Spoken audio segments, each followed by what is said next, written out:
Welcome to the Gifts for Glory podcast, where we celebrate and promote men and women using their gifts for God's glory. Know someone who is making an impact for God's kingdom using their gifts, talents, and passions? We'd love to meet them. Send us an email at podcast@giftsforglory.com. That's podcast@gifts4glory.com. And now here is our host, Dave Ebert. Hey, good evening, ladies and gentlemen, and welcome to the latest edition of Gifts for Glory live right here on Facebook, YouTube, and Twitch.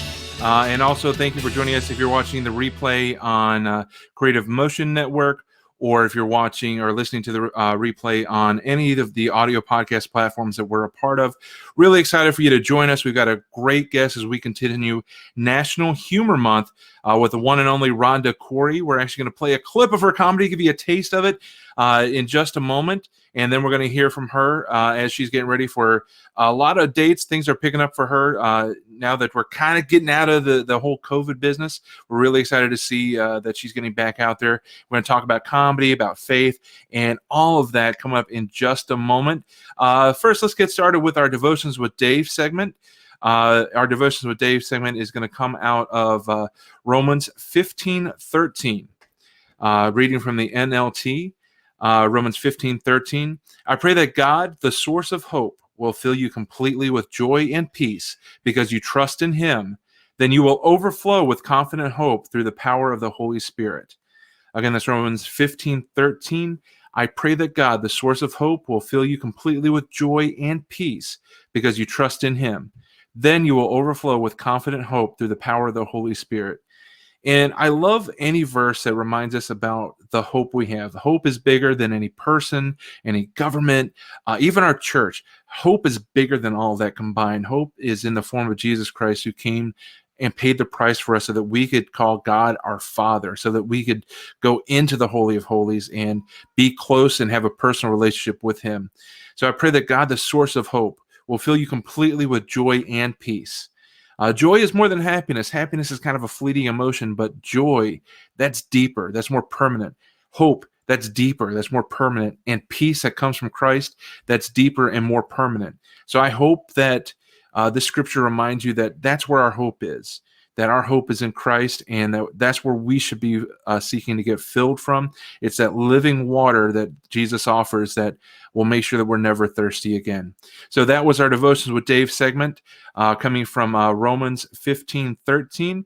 I hope that spoke to you, and I hope that you'll spend time in the Word for yourself, because the Word is so vital and so important in our Christian walk. So we are continuing the National Humor Month celebration.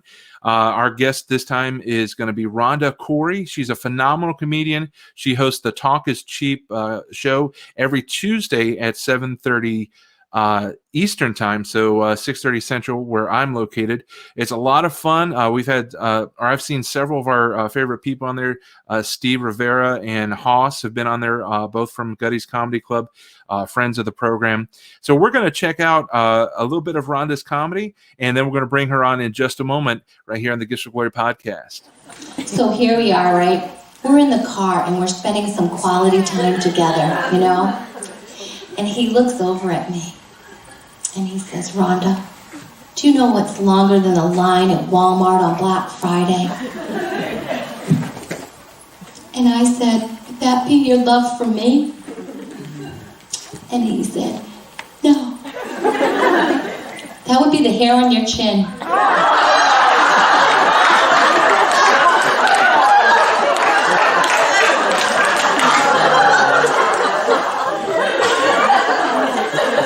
So I flip the mirror down.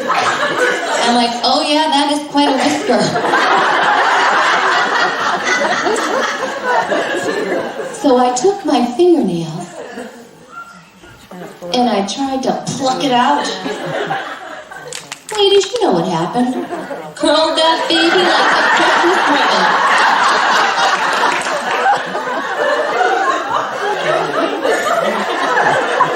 So I reach in my bag because I'm trying to find my tiny little flat iron. And I straightened it out.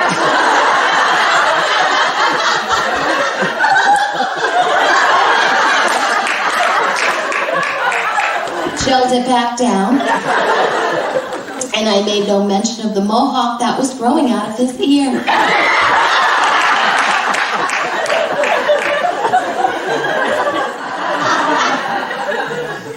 So we get inside the restaurant, you know, and I hand off my Fitbit to the waitress.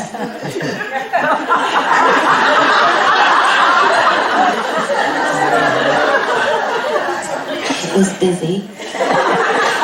I was going to tip her well. And so he's not paying any attention to me whatsoever. I'm thinking, well, maybe it's my newly forming goatee. Well, I look around, right? There's TVs all over this place. I'm like, aw, that's why he picked it. I thought it was because we had a group on. So I reached in my handbag and I pulled out my universal remote.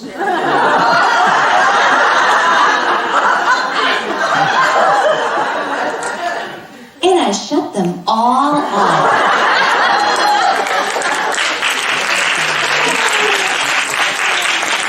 Now I had his attention. And the attention of the manager. And we are no longer welcome at Applebee's. So that is just a taste of the talent of this comedian. She is the winner of the 2018 Clean Comedy Challenge that's held right here in our neck of the woods at the Comedy Shrine in Aurora. She's been all over the country sharing her gift of comedy. She's also the host of, as we mentioned, Talk is Cheap. It's a weekly live show Tuesdays at 7:30 Eastern on her Facebook page. Also, you can catch the replays on the Creative Motion Network. And we're continuing, again, our celebration of National Humor Month. Please welcome Miss Rhonda Corey. Rhonda, welcome to the Gifts for Glory podcast. Hey, Dave. Thanks for having me. I'm excited to have you. I love your videos. I found them on your website, rhondacoreycomedy.com. And I really enjoy Talk is Cheap. Usually my wife and I got like a Bible study or we're studying for ministry classes on Tuesdays. But when I can't catch it, I definitely love to catch it Tuesdays at 7:30, but also check it out on Roku on the Creative Motion Network. So it's an honor to have you on. Oh, thanks. Well, I'm honored to be on. That was a wonderful devotional. Oh, thank you so much. The only thing I couldn't figure out is how to get a separate invite to get the Chewy cam on. So maybe we'll just leave that as a teaser for Talk is Cheap. Yeah. He is, I have to tell you, he is right next to me. He is always right next to me because he has to be. He's hired me as his butler. Yeah, for a year I've been his butler, and he, when he barks, I have to take him out. When he's just, I want to sit next to you. I want a treat. He's very demanding. And the viewers may have seen one of our cats just popped in the bottom corner of the screen a moment ago. Trooper is a lot like that. It's almost as if like I'm his Jesus, and he recognizes the sound of my voice. So when I start talking, he wants to come over. Yeah, cats have a mind of their own, and they're going to do whatever they want to do when they want to do it, right? Yes, they're like teenagers. Sometimes they want all the attention and love in the world, and then sometimes they're like, "You don't exist." That's true. That is a teenager. I don't have kids myself, but I can imagine that having cats has pretty well prepared us because you never know when they're going to need food. There's going to be plenty of stuff to eat, but they're still going to meow, want more because I can see the bottom of my bowl, and then you always got to clean up after them. Yeah, that's true. They are a lot like cats, That's true. That's a great comparison. I'm sure they love it too. Yeah. So you are a comedian, you're a speaker, and you said you really focused on it starting in 2017. So tell us a little bit about how you got into comedy in the beginning and what made the difference to where you kind of really pursued it just about 4 or 5 years ago. Okay. So I started doing comedy in churches. Doesn't everyone? But I actually paired up with a woman speaker Gail Cooper, who was a phenomenal speaker, by the way. Look her up, gailcooperspeaker.com. She's amazing. And we were both feeling like we were being called. Her to tell her story. She has many stories, but she has quite a story to tell. And it's a little heavy. And so I was feeling called to do comedy. And so I think God put us together because honestly, we were probably too afraid to do it separately. And so we were there to encourage each other. And so we started with this ministry called Two Ministries, based on Ecclesiastes, where two are better than one.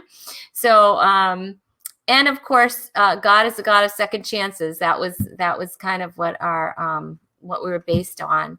So that's how I started. I would open up for her, and then she would speak, or maybe we did a lot of women's events, and that's kind of how I started. That's awesome, and I love the idea of Ecclesiastes 2 are better than one, and also God is a God of second chances. So that ministry is awesome, and is that connected to your website, or what's the website for Take Two? Are you guys still doing stuff together? We do. Well, we haven't done a lot this last year, but yes, we definitely, are willing to go out together, as well as, she speaks on her own, and obviously I'm doing comedy on my own, but yes, we definitely go out together as a team. We just think that's like the perfect package, to have a speaker and a comedian. But it is take2ministries.org is the website. Mm-hmm. And is that two spelled out, or is it the number? Oh, yeah, I'm sorry. It's TWO. Yeah. Take Two, TWO. Yeah. I'm going to put that up on the screen for everybody so that they can find it and connect with you guys, because a speaker and comedian, it goes hand in hand, because I've found, and I'm sure you can relate, that comedy breaks down a lot of walls that allows messages to get in behind the facade. Exactly. And that was exactly, I wanted there, to be that piece. Mm-hmm. And I knew she could deliver that piece better than I can. So, yeah. Awesome. So now you're doing comedy and, doing more of your own thing. What kind of, drove you to really jump in beyond the speaking with Take Two? Was there an event, or was there a moment where God just got a hold of you? What happened to get you really to dive in?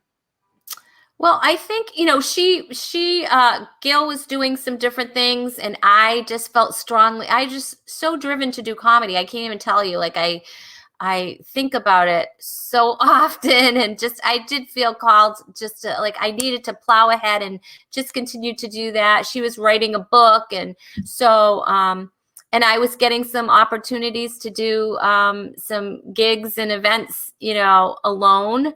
And so that's kind of how it started. And going to the CCA, Christian Comedian Association conference too. I mean, I was definitely encouraged to, okay, you can do this on your own. There's no reason, you have to always be paired with somebody. You can do this by yourself. They might not always just need a duo. They might need, just a comic. So, so I just got really serious about it. In 2017, I looked back because I was so frustrated. Like, why am I not getting better? I should be better at this. I should be, And the thing was, I wasn't getting enough stage time, Dave. Mm-hmm. And that is imperative. Yeah. So I went to my first Clean Comedy Challenge, which was actually in Chicago in Aurora at the Comedy Shrine.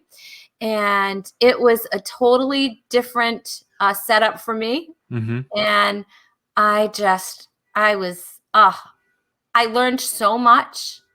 And I was so excited that I had wished I had signed up. This was in July. I wish I had signed up in the one for August. Mm-hmm. And I begged, borrowed, stole so I could go to the one in Pasadena. Oh, because wow. and it was a totally different, it was totally different, even though it's the same concept. It was different. There were different contestants. There were different mentors there, teachers. And so I was like, that's it. And I really wanted to place the next time I went. I wanted to place. And so Marty Simpson, we did a show together, and I said, Marty, what do I need to do to place in this contest? He said, you need to hit the stage. You need to do some open mics. I did every open mic around here that I could possibly find, and they are not pretty. But I ended up really, making some friends in the Rhode Island area. And so that was great. Connected with people. I mean, not everybody that I connected with were Christians, you know what I'm saying? Which is great, because, we need to be around everyone. You can't be in a bubble. That's not healthy either. So I ended up, just really, editing my comedy down. And I went to the Clean Comedy Challenge back in Chicago again. And I think I was as shocked as anybody that I want, to be honest with you. I was, not that I didn't try, but I was blown away. And with the Clean Comedy Challenge, it's over a couple of days, and you have multiple opportunities to perform round by round. So there's got to be a strategy. It's like, I know I've got a really great bit. Do I use it in the first round to make sure I advance, or do I save it for the last round? So how did that, strategy, or was there a strategy for you at that point? I figured it out. I think I figured out that I would have to do a total of 12 minutes. And so I just broke it up in chunks. I did end up switching. I didn't have it all laid out before I went. And I practiced like crazy. 3 minutes isn't a lot of time. No.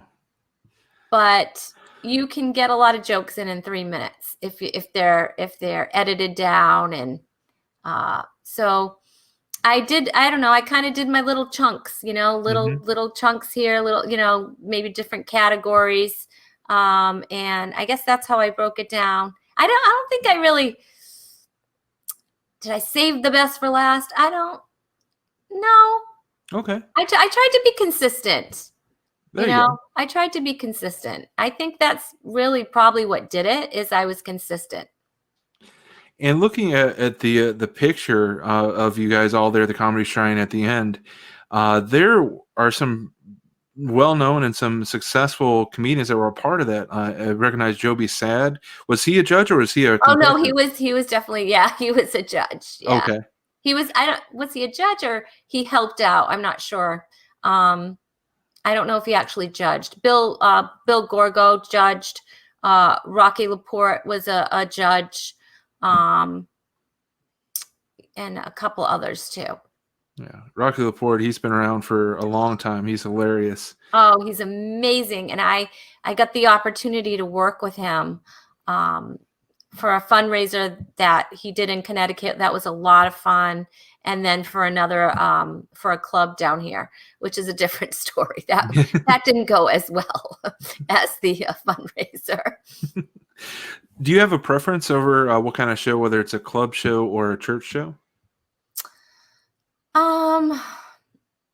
I primarily work in churches, for the most part, but I also do a lot of fundraisers. You know what I love is I love comedy with a purpose. Yeah. So like coming up, I'm going to be doing a Power of the Purse events for United Way. And so they're going to be raising funds. And that gives me a charge. I have to tell you, I love that. Or, if I love churches, I love doing churches because I think that First of all, it's a great place to invite a friend that maybe doesn't want to come to church because they're intimidated, about going to church. And I think that's a non-intimidating situation where you can bring somebody, Yeah. and they're not feeling that threatened that they're going to get, because I think that's how, people that are unchurched, they feel, they feel threatened, or they have a picture of what a Christian is from social media. And that's not so true, Right. So I love that as well. I love, and plus there's just not very many places where you can go and have clean entertainment. Right. So the fact that you can walk into your church and have a clean comedy show. I mean, what's better than that? It just serves so many different purposes, and it's just, laughter is so well needed. It's just so well needed. It really is medicinal. And so I truly believe that from the bottom of my heart. I know there's nothing like having that good belly laugh, And so, and being with a show on other people, I mean, you might not relate to my comedy, but you might relate to his or hers, or, so that I love that. Absolutely.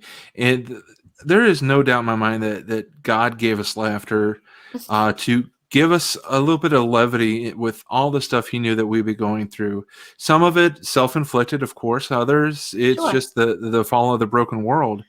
And to have that moment of levity, to realize that there's something bigger, that this moment will pass, that there's something bigger. One of my favorite comedians, present company excluded, is Michael Jr. And he gave an interview where he said, laughter is a tangible evidence of hope. And I've loved that quote since he said it. That's so funny, because I was just going to say how laughter brings hope. It really does. It gives you hope. Like, I have seen people that have just been, maybe walked in like this, or they've come up to me afterwards and said, "Oh, thank you. I haven't laughed in so long. I really needed that." And you can see, that their soul is refreshed from it. It's like, going to the beach. You go to the beach and you lay out there and you get in the sun, but when you leave the beach, you feel so grimy, and after you come home and you take a shower after the beach, and you just feel so refreshed and so great, and you had that vitamin D, and there's nothing like that, Right. That's how you feel after a comedy show. Yeah, and you also, showering after the beach, you've got the extra exfoliation of washing the sand off, so you feel even better. That's true. So, Rhonda, one of the biggest parts of our show that is actually my favorite is getting to hear people's testimonies. We talked before we went on the air, be as transparent and as open as you'd like. But how did you first come to Christ, and who kind of led you along that path? So I was brought to church when I was 8 years old by my parents, that's a story in its own, because my parents were both Jewish. Oh, wow. And my father was a radio announcer, and he used to at first he did it live. He did a pastor show live. The pastor invited him to church. He invited my mother, who kind of didn't really want to go to a church. I mean, she was Jewish. We didn't follow the traditions, mind you. I never went to a synagogue in my life, but both of my parents were born Jewish. So we went to church, and both of them ended up accepting Christ. I accepted him as an 8-year-old child. And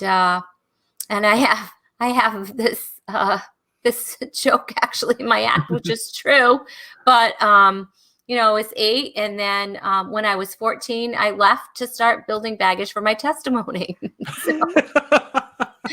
And it's the absolute truth. I mean, I really did. I strayed, and I lived, a crazy life. I just, at 14 years old, I kind of, just started partying and getting into all kinds of stuff, and made a lot of bad choices, lots and lots of bad choices.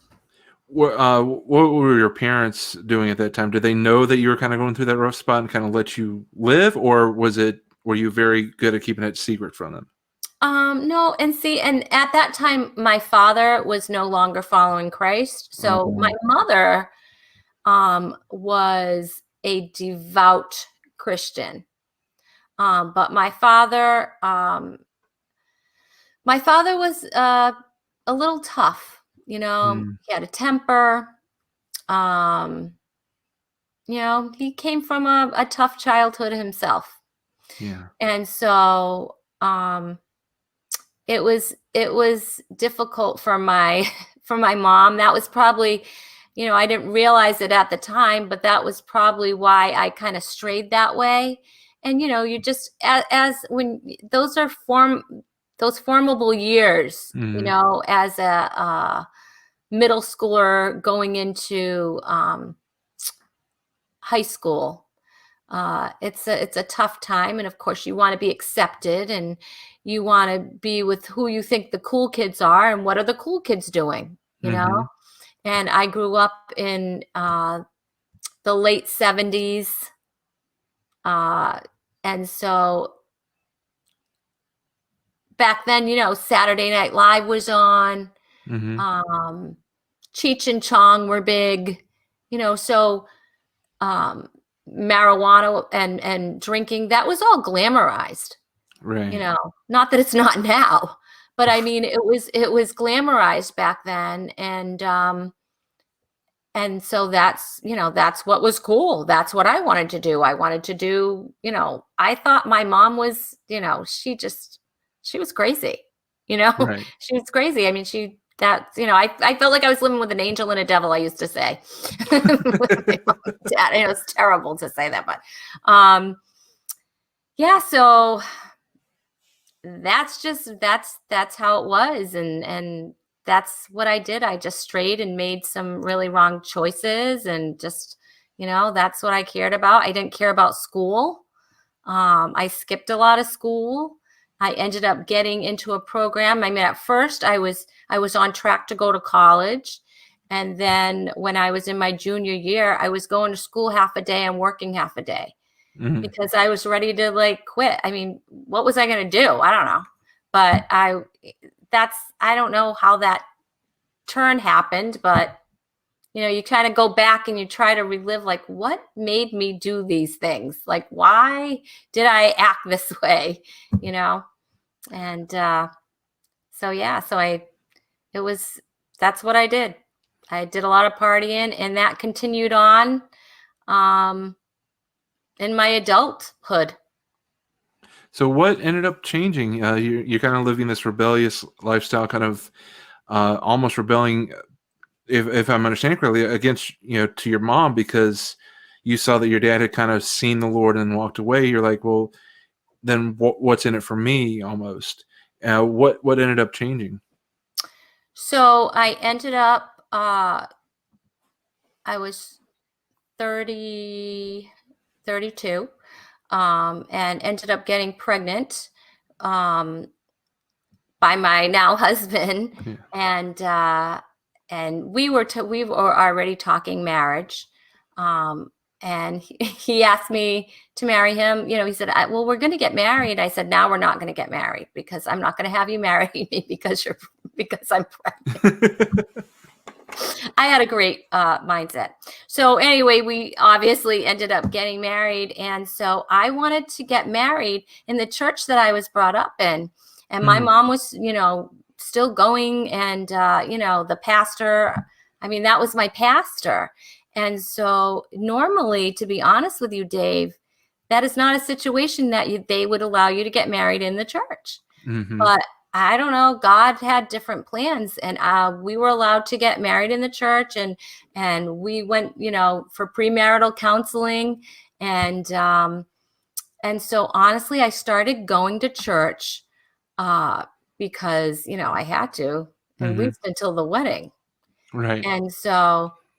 And the wedding ended, and I just kept on going. And I can't say there was this one date where, whoa, the Holy Mhm. Spirit, it wasn't like that. Um, it, it was kind of the same way that I kind of slipped out was kind of very subtle. It Mhm. was the same way that God worked in my heart. And I think God works in people different ways. Yeah. The way that, he knows that you can be reached. Mhm. And so little by little, I just kept going. And, I wasn't going anymore because I had to. I wanted to be there. And I was like really enjoying this. And now I was going to have a child. And I wanted my child to be brought up with, morals. And I didn't want my child to live the life that I was living. And so I had a whole different perspective. And I remember my pastor once saying that, when God wanted to change the world, he brought in a baby. Mm. And Wow. when God wanted to change my life, he brought me a baby. Wow. And my son really is uh, the reason that I ended up coming back to Christ. Wow, that's amazing. And you said this happened when you were 32, so it means that your son is what, 6 months? Yes. So I don't know how this happened, Yeah. but my son is only about 7.5. Mm. Yeah. And he stays that.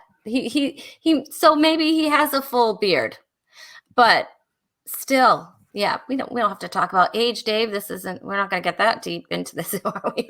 No, I just think it's funny because you had mentioned on one of your other bits that I was watching on your YouTube channel about getting gift cards at your next milestone birthday. Mm-hmm. So I knew that I wasn't revealing anything crazy because you No, you I know. mentioned that on stage, but wow, that's really so true that God speaks to us in our own language. Mm-hmm. And I think that that's important, that I think a lot of our fellow Christians don't get, is that it's okay to talk in someone's language. Where Paul says, I'm all things to all people.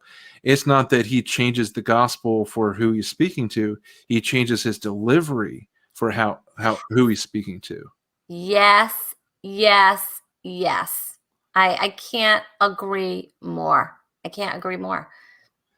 And that's how God got me. I had accepted Christ when I was going into 6th grade, but wasn't discipled, and not kind of, but actually just walked away. There were times Mm, where I legitimately cursed God because of what I was going through and the depression I was dealing with. And he eventually just got through to me because it was more of a subtle drift back into faith. It was a lot of little things that drove me back to that point where I was like, okay, God, you're talking to me. I'm going to start listening. yeah. And he talked in the language I needed to hear. Yeah, it's amazing. It's amazing how, he'll reach you where you're at. He really will. Hmm. And, everybody has a different story. I mean, some people like, I remember it was March 4th of Hmm. 1994, and that's not my story. It Right. it was it was a very subtle, but and I'm not going to say that, it's been perfectly like this the whole time. Right. Right. There's been some bumps and hills, and but the thing is that I have hope. You Hmm. spoke about hope in the beginning, and that's just like my favorite thing, because I have hope now. And Yeah. I know that my life would be totally different if I didn't have the Lord. I Hmm. can tell you right now, I probably would not be married to my husband, even though he's amazing. I wouldn't have had the relationship with my mom, and my dad. Definitely not with my dad, or probably my brother. So it, I know that because I know how I was, Hmm. and how I'm still pretty verbal. But I was very, very, very verbal, and I would say whatever I wanted to say because I Mm, could, like I kind sure. of had that chip on my shoulder. And so God works in your heart. He's still working. Mhm. There's a lot of work to be done. I certainly haven't reached that point yet. That's for sure. There's a lot of work to be done. I think it's safe to say that as long as you have a pulse and breath in your lungs, God's not done working on you. Mhm. So never feel ashamed for anybody that's watching or listening. Never feel ashamed if you feel like God's still working because you're alive. He's still molding that pot and creating that finished masterpiece. So just trust in the process. So that's just encouragement to anybody that might pick up the program. So after you've had your son and you're back in church and you're starting to have that kind of that crock pot faith just growing and simmering over time. What were you doing career-wise? Were you a stay-at-home mom, or were you doing something else that that was helping support the family? So I was a stay-at-home mom for the most part, but I was doing Mary Kay Cosmetics Okay. actually. Um, Somewhat. I had actually uh, won 2 diamond rings because I Ooh. did Court of Sales 2 years in a row, and I earned the Red Grand Am. Ooh. Yeah, for a Nice. couple of years, and so and their philosophy, Mary Kay's philosophy was God first, family second, career third. Mm-hmm. So God knows how to change you because before that, I was a bartender. That's how I Oh. earned my living. I bartended for years. I supported myself. And so it's funny though, you can see how God took the gifts that I had to be a bartender. That was my stage, Dave. When I was Mm-hmm. behind the bar, that was my stage. And I enjoyed you know, talking to people and making them laugh. And I would hear a lot. Mm-hmm. You should be a stand-up comic, you should be a stand-up comedian. You're so funny. You're so funny. They were drunk too, Dave. That helped. Um, people people think I'm really funny if they're drunk. But no, but that you can see how God kind of set the stage there. Mm-hmm. And then when I moved into Mary Kay, the people that were at my table trying on, skincare products and doing their makeup, they were my stage then. Mm-hmm. I mean, they were my audience, and I was on stage then. It's amazing how he just kind of brought me into different, prepared me, Yeah. for the entertainment industry. So, given that background, do they let you pour the grape juice or the wine at communion so that No, you can? Okay. I'm not allowed near it. Kidding. Uh, that is awesome. So you're doing the bartending, Mary Kay. That's kind of giving you the ability to work a room, to read people, and to Mm. kind of know what's happening. So when did you first take that first open mic or that first comedy performance? So I was on the women's events team at my church. And I decided to do this game because we were having a retreat. I decided to do this game. The game it originally was going to be like, okay, Eve will be the first dressmaker, and we'll do like a match, we'll kind of like Noah's wife, Mrs. Noah. And then I said, you know what? Why don't I take the characters and act them out? Mm, So I did like a whole thing. I kind of had an idea of what I was going to say, but a lot of it was ad-libbed at the time or whatever. I mean, I did Rahab. She came out, she had a New York accent. She had a fake fur. She came out chewing gum.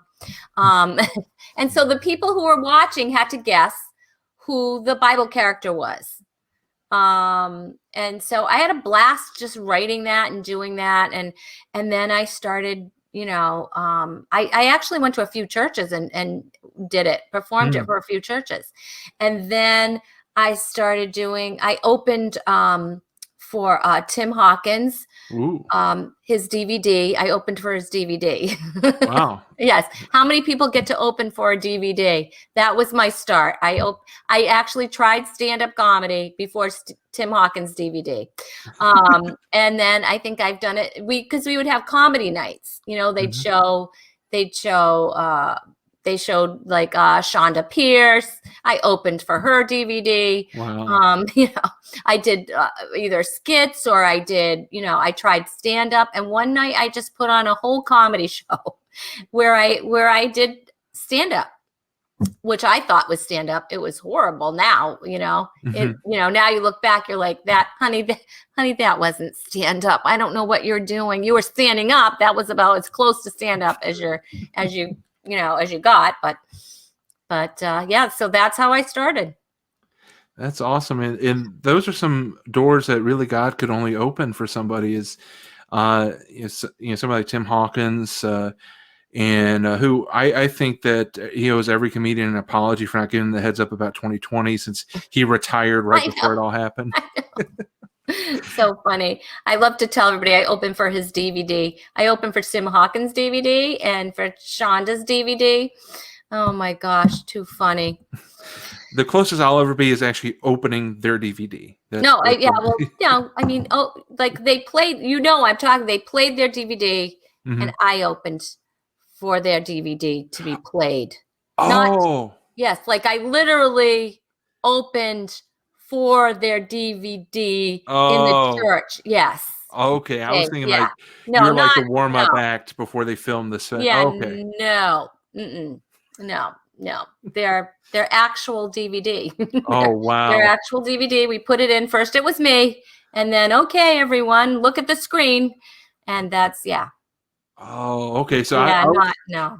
I was here thinking like, wow, Rhonda's got some awesome opportunities. Yeah, no. Well, not yet. But once the dry bar drops, those doors are going to fly wide open. And here's the thing. I have surrendered my career, my comedy career to God. So wherever he takes me, I'm going to work hard and, I'm going to do what I know that I should do, and whatever doors God opens. And I have to be honest with you, if he closes the door completely, then he does. And then I accept that, but number one, I want to do whatever he has me to do, because that's what matters, on the other side of heaven. That's all that matters is,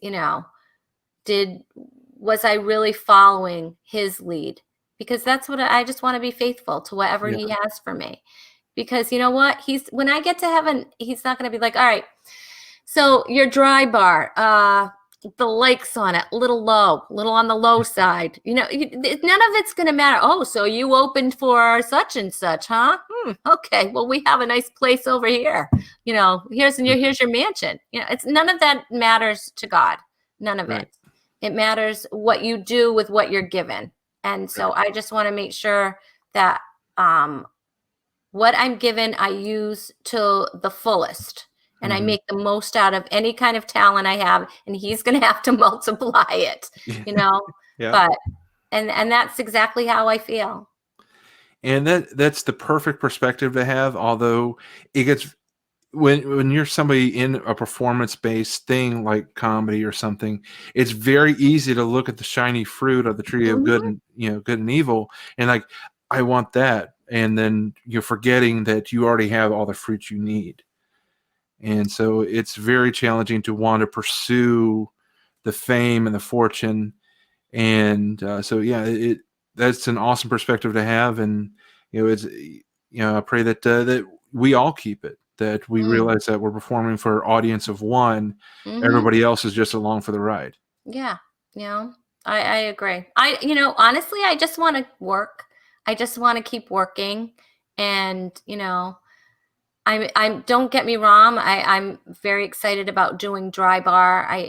That's a great opportunity. I'm thankful for it. And any opportunities that I get, I'm very thankful for them. And I just hope that, I don't know, like maybe that's going to lead me to reaching out to somebody who's in the green room with me or somebody who's in the audience. I don't know. But I want to be used by God. I mean, there's a lot of, people that I pray for, they don't even know half the time, that I'm praying for them. But, I know that God just can work through anybody. I mean, he can speak through a donkey. So yeah, here you go. Absolutely. And I'm going to throw this up on the screen just for a moment. You've got several shows, a couple in Michigan. In fact, you're going to be in Michigan this weekend for a couple of shows. I'm leaving tomorrow. Leaving tomorrow on a jet plane. Then at the end of the month, you'll be back in New England in Massachusetts, up in New Bedford. 3 days in Glendale, Arizona, and then all the way back to Indiana to our friends down at Gutty's on the 14th and 15th. You're going to be in their new spot in the Greenwood Mall. Really excited to see that new spot. And I saw a comment on your post that Rick Roberts is thinking about driving up to see you. So maybe I have to go. Look, I'm like looking. I have to go check that out. Oh my gosh, I have to get on Facebook. Oh, I love Rick. Rick. Honestly, he taught me how to write. He really did. He taught me how to just take a joke and just how to edit it down and where to punch it. And I've had a lot of people help me. I mean, he's not, the only person, but I took his comedy course. Anybody that wants to get into comedy, I highly recommend Rick Roberts. I can't speak. Rick Roberts comedy course. School of Laughs. Yes, it's School of Laughs. He's amazing, and he has a heart of gold. He really does. I have so much respect for him. And not to puff myself up, but I had Rick Roberts scheduled for this month. But unfortunately for me, but fortunately for him, he got a show on the night we were supposed to record. So he's finally getting some opportunities to get back out there. And I'm also looking forward to his movie, The Mayberry Man. Yes. So that's how I got this gig. Rick was backed out, and we have to fill it. Who likes to talk? I know somebody. That girl, she never shuts up. But Gutty's is going to be awesome, and you're going to be hanging out with our friend Haas, who is also going to the Dry Bar the same weekend. The same day. We are on the same show together, so I'm super excited about that. So, are you traveling directly from Indiana to Utah, or are you going back home and then flying? No, I'm going back home in between. Chewy would have it no other way. Okay. No, I'm going to. If I had some gigs on the way or whatever, I would. But yeah, no, I'm flying back home, and then I'll fly out fresh. So I'll be fresh as a daisy, hopefully, and I'll be ready. I'll be primed, getting some stage time and getting to work some of my jokes out. And I can't believe it. It's pretty cool, because I know some amazing comics have done Dry Bar, and people that I just really have so much respect for, and to think that I'm getting to do this. I feel very, very fortunate, really. It's awesome. I'm looking forward to seeing it drop, and hopefully I can come down and see you at Gutty's in a couple of weeks, because I just love Steve and Dennis down there, and they're a heck of a team, and I'm really happy that they're getting back into their own space, and it looks even bigger and better than ever. So I'm really excited for them, and they've got you coming down, which can be great, and they've got their house improv team down there.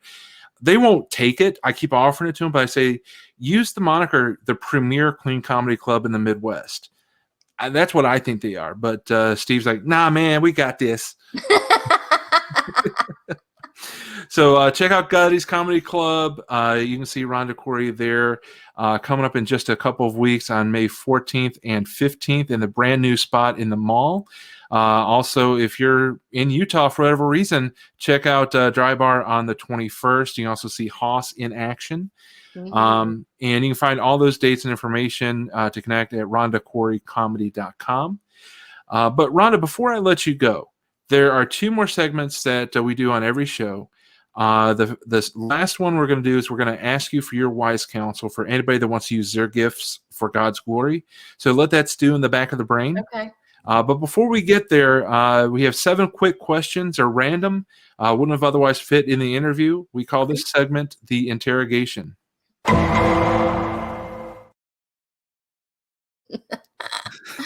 So the first question of the interrogation is favorite ice cream flavor. Favorite ice cream flavor. Oh, that is really tough.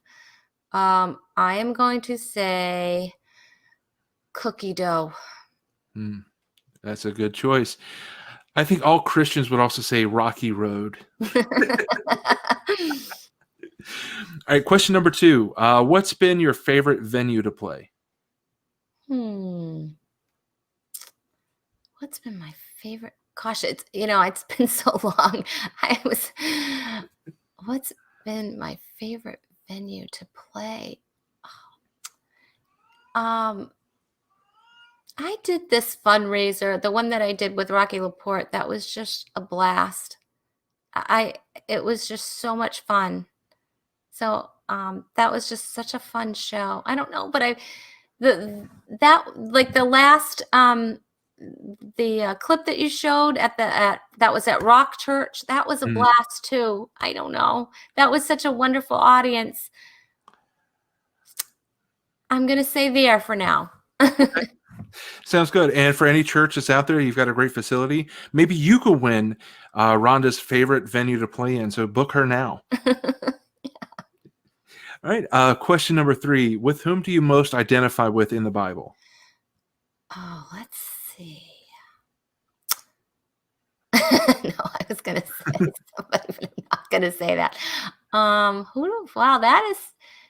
that's tough. It doesn't have to necessarily be a female. Sometimes I identify with Peter. Okay. Because he's just like, he'll just blurt things out sometimes, and he always means well. He's got that zeal and that passion, Yeah. and sometimes it goes faster than it spills out faster than his brain can control it. Because it's funny about Peter. One moment, Jesus is like, "On this rock, I'm going to build my church," and 5 verses later, he's like, "Get behind me, Satan." Exactly. Yeah, that's about right. Yeah. Question number 4. What's been your biggest regret? Oh gosh. My biggest regret in life is just not following Jesus sooner. I could have saved so many bags from my baggage. Right. And just getting connected. It's hard for a teenager. I volunteered as a youth leader for 9 years because I just think it's so crucial for teens to have someone that they can go to that's not their parent, that wants the best for them. And but they need to connect with other Christian teens. It's a tough age. So I guess I wish that I had someone, a youth leader, maybe, that I could have had respect for, that I could have gone to. Good word. Interrogation question number 5. When was the last time that you bombed on stage? Or am I being rude in assuming that you ever have? Oh, please. Really, like, you know, I did a club with Rocky Laporte, and I bombed on stage. I mean, the first 2 nights, I did not do well. The next night, because it was Thursday, Friday, and Saturday, the next night I did okay. I did all right. But the first 2 nights they were not good nights. It was at a casino, and that is a totally different audience. Yeah. And it was, I cried. Oh. I cried because I wanted to do so well, and he brought me along. And so that's the truth. I'm being totally transparent. I'm sorry to bring up that hard memory, but That's all right. Thanks. This is fun. It's a fun podcast. What's been your proudest moment? Let's go back to a happy moment. Oh, what's been my proudest moment? Just probably watching my son and just watching him become the man he's becoming, and watching him get over hurdles. Nice. So I guess that's ongoing, but I'm not really even proud for me. I'm proud for him. It's really not because of my magnificent parenting, but just watching God, work in his life. Yeah. So. Awesome. All right. Final question of the interrogation. Book your fantasy show. Who do you perform with and where? Oh gosh, that's horrible.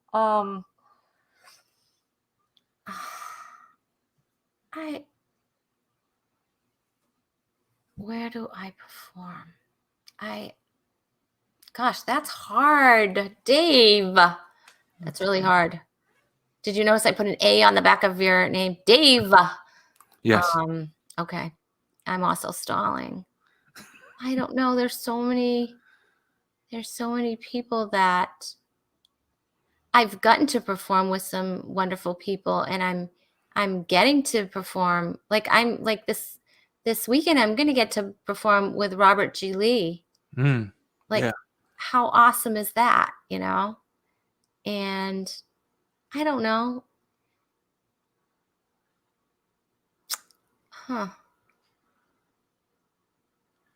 I don't know. One of those big churches, one of those big mega churches. Say Bayside Church in California. Okay. Because I listen to their messages. And so I'm in love with the church. I'm in love with, the pastors and just their hearts, and just how that church works. So maybe there. And who would I perform with? I don't know. You know who I was supposed to perform with many times, and we haven't ever, COVID happened, and then we were supposed to perform together again. I haven't yet gotten to perform with Sean Reynolds. Oh. So I want to perform with Sean. He's the nicest guy. He's really funny. And, he was really up and coming, and COVID hit. And so I want to see him get back on track. I love to see other people's successes. I really do. There's nothing like that. And he was really starting to soar. And so he toured with Tim Hawkins. And so I don't know. I would say that I would love to be able to book you with Shonda Pierce and with Tim Hawkins, just so in the green room you could tell them the story. Oh my goodness. Hey, this is not the first time I've opened for you guys. Yes, I've opened for your DVDs. Yes. Oh my gosh. Can you imagine? Like that was my gig. I opened for a DVD. Right. Yeah. That's how I feel about some like worship pastors, that they open worship music and then they turn to a minister that's on a campus, screen. So they're opening for the screen. Yeah. Yeah. I don't think I could be a part of a church that's that big. I like small and personal. So Yeah. I mean, and the cool thing is like anything that fits you, is out there. mhm, So there is that small and personal, and then there's the mega churches that have the small groups too, mhm. Yeah, so everything's out there. Yeah, absolutely. So final question. Okay. At every guest, for anyone that's looking to step up and use their gifts for God's glory, what is your wise counsel? Okay.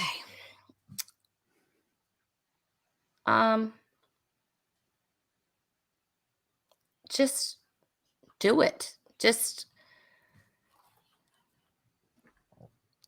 when you look back, you can see God setting the stage. Usually from the time that were a child, there's those things that you just love to do that just become, that are just natural to you. And you think they're natural to everyone else, and they're not. Those are your gifts. Those are the things that, whatever it is that you're great at, and everybody is just in awe. Maybe you're a whiz on, with your computer skills or your decorating skills, or you can sing, or whatever that is. Whatever just comes natural to you, and you can't understand why. Well, of course you can do this. That's what you think. Of course, can't everyone? And it's like, no, everyone can't. Those are your gifts. And so, you just have to give those over to God and just let him direct you and open the doors, and just be willing. Be willing. And even if you're fearful, I always say this, do it afraid. I'm afraid of everything. I don't like to fly by myself. I don't like to travel alone. Doesn't matter. Do it anyway. Do it afraid.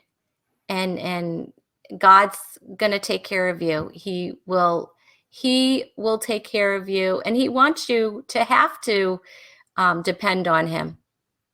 Yeah. If it's so easy to step out, then you don't need him. Mm-hmm. So I'm clinging to him right now, because a lot of the things that I'm doing, they're beyond me. And that's a good thing, because when you get too comfortable, then it's not good. Right. That comfort can kind of lead to that path that we were talking about earlier, where it's just that gradual deviation from the Lord, and then suddenly you're like, how did I get here? How did I get so far away? A slow fade. Slow fade, absolutely. Mhm. I heard a song, I think Casting Crowns has a song, Slow Yeah, Fade. I love it. I love that. Yeah. Because it's so true, because you don't even realize, So, so I would just say, you probably have that thing that you want to do, but you're like, ugh, you're holding yourself. Just do it.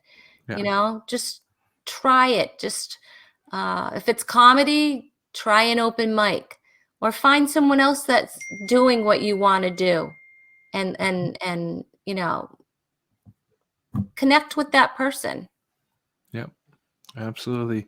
Great word. Rhonda Corey, thank you so much for joining us. For those watching or listening, connect with Rhonda at rhondacoreycomedy.com. If you're looking for an event and you want to create an event for your church, your organization, visit our website for booking information and contact details. You also find all of our social media links there at rhondacoreycomedy.com. And just to put this up on the screen one more time, these are the dates coming up. Tomorrow she's going to Michigan, and then she'll be out in New Bedford, Massachusetts, out to Arizona, and then to our friends at Gutty's in Greenwood. Really excited to see her down there. And then again, congratulations on the dry bar. Looking forward to seeing that drop probably later this year, first part of next year, because they don't give you an idea of when it's coming out, do they? No, it's probably going to come out in 2022 or 23. We have no idea when it's going to come out, but I'm just thankful for the opportunity. Really, that's a pretty amazing opportunity. Absolutely. So next week, be sure to tune back in. We're going to have Kenny Robinson Cornbread is going to be on the show. We're going to talk to him about ministry and his comedy as well. He's incredibly funny. Really glad to connect with him. So that's next week here on our podcast, live on Wednesday on Facebook, Twitch, and YouTube, and then the replays on Creative Motion Network and on the Taken Television Network. So be sure to check those out as well. Rhonda, thank you again so much. Blessings for safe travels to you, and really looking forward to hopefully seeing you at Gutty's in a couple of weeks. Yeah. Thank you so much, Dave. It was fun. Absolutely. Everyone, have a great night. We'll talk to you soon.